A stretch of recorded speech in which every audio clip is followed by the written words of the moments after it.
Bonjour, on est encore à la GA, on est à Poitiers, on est avec Sassanou, société Watermod. Alors Sassanou, est-ce que tu peux nous expliquer rapidement ce qu'on fait chez Watermod? Alors chez Watermod, en fait on essaye de proposer des configurations un peu différentes de ce qu'on peut voir dans le monde informatique d'aujourd'hui. Donc on a une vision un petit peu décalée, on essaie d'apporter nos touches esthétiques, on essaie d'apporter nos solutions techniques, on essaie d'apporter un petit peu de nouveautés, enfin on espère. Et avec différents process, différents tests. On est en fait un petit bouillon de culture pour essayer de changer un peu les codes informatiques.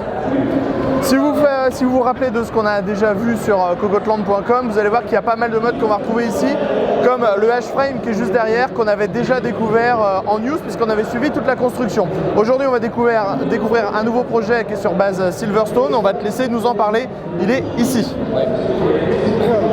Alors, le Silverstone, c'est un peu particulier. C'est un petit exercice de style, comme j'ai envie de dire. C'est un projet donc avec Silverstone, avec MSI. Les composants, donc c'est du MSI Crate, MSI Gaming. Et donc en fait le but du jeu c'était d'apporter un jeu de texture sur du domaine assez luxe. On a repris un petit clin d'œil avec les motifs qu'on reconnaîtra. Voilà. Donc c'était faire quelque chose d'élégant sur un boîtier qui est quand même en full alu avec des matériaux vraiment nobles. Donc voilà, c'est un petit exercice de style pour essayer de tâter la tendance et apporter l'informatique là où on le voit pas souvent, c'est-à-dire dans le domaine haute couture. Voilà, en effet ça se voit vraiment parce que quand on touche le boîtier, on sent vraiment l'aluminium qui est brossé. Et quand on va passer, on va sentir le relief en fait des stickers, parce que je pense que c'est des stickers. Ouais, c'est du sticker vernis pour apporter une espèce de brillance et un relief.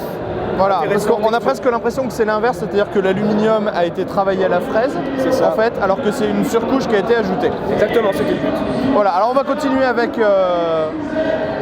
la table de bench. On va attendre qu'il y ait un petit peu moins de bruit parce qu'il y a le concours de cosplay à côté en même temps. Alors la table de bench, là c'était pour le côté, c'est un projet qui est déjà de l'année dernière. En fait là on avait voulu jouer sur l'ultra personnalisation. MSI nous avait fourni en fait une M-Power et on s'est dit en fait qu'il serait intéressant de faire une table de bench en M-Power édition. Donc en fait on a customisé l'ensemble des ventilateurs. On a mis la carte graphique à la couleur de MSI, avec si on nous avait fourni les RAM en M-Power Edition. Et donc on a rajouté les stickers pour faire une machine cohérente, un petit build sympa. Et on voulait montrer le côté ultra personnalisable parce que là c'est du MSI M-Power, mais si ça avait été du MSI Gaming, on l'aurait passé en rouge. Et ça aurait fonctionné aussi. Etc. Elle est full fonctionnelle. Ok.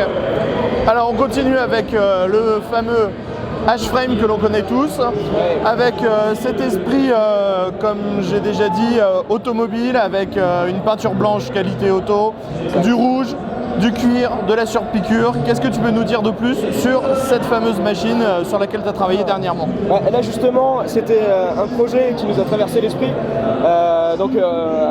grâce à la participation d'Inwin, parce qu'on a tout de suite flashé sur ce boîtier quand on l'a vu sortir.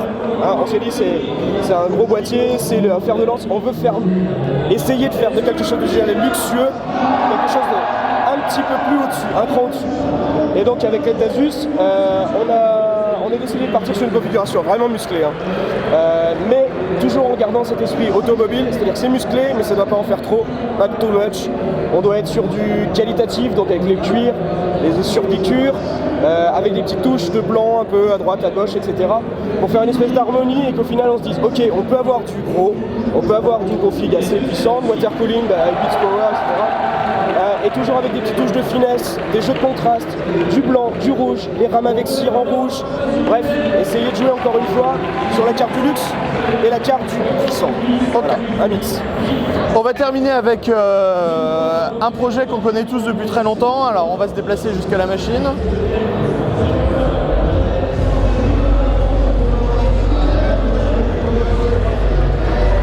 Bon, probablement un de vos projets les plus connus qui a fait BitTech, Forbes, Rig of the Month, donc toutes les plus grosses récompenses avec cette fameuse base de Cosmos qu'on connaît tous.